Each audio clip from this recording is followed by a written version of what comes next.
ኮንሲስተንሲ ወጥነት። በእርግጠኝነት የአብዛኞቻችሁ ዋናው ችግር ወጥነት ወይም ደግሞ ኮንሲስተንሲ ነው። ሁላችንም ራሳችንን መለወጥና ስኬታማ መሆን እንፈልጋለን። ግን ደግሞ የስኬት ዋናው ቁልፍ የሆነውን ወጥነት በትጋት ስለማንሰራው ነው ህልማችን ህልም ሆኖ የሚቀረው። አብዛኛው ሰው አነቃቂ ቪዲዮ ሲያይ፣ መጽሐፍ ሲያነብ፣ እንዲሁም ደግሞ የኛን የዩቲዩብ ቻናላችን ላይ የሚለቀቁትን ገቢ ሀሳቦች ሲያነቡ ራሳቸውን ለመለወጥ ይነሳሉ። ከዛም እቅድ ያወጣሉ፣ ወደ ተግባርም ይጀምራሉ።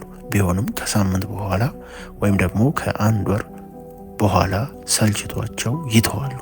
ወጥነት ማለት አንድን ነገር ከጀመርክ አለማቆም ነው እንጂ በሳምንቱ 2 ቀን ስፖርት መስራት፣ ሲደብር መጽሐፍ ማንበብ፣ በሳምንት 1 ቀን መጸለይና ሌሎችንም ማድረግ ወጥነት አይደለም። አስተውል። ስኬት ማለት ልክ ችግኝ ነው። ዛሬ ተክለ ነገ ዛፍ አይሆንም። በየቀኑ መንከባከብና ሳትሰለች ውሃ ማጠጣት አለብህ። ከዛም ጊዜ በኋላ ትልቅ ዛፍ ሆኖ ጥላ ይሆናል፣ እንዲሁም ፍሬ ይሰጣል። እናንተም ስኬታማ መሆን ከፈለጋችሁ ራሳችሁ ላይ በወጥነት መስራት አለባችሁ። ከዛም ከጊዜ ሂደት በኋላ የምትፈልጉት ደረጃ ላይ ትደርሳላችሁ።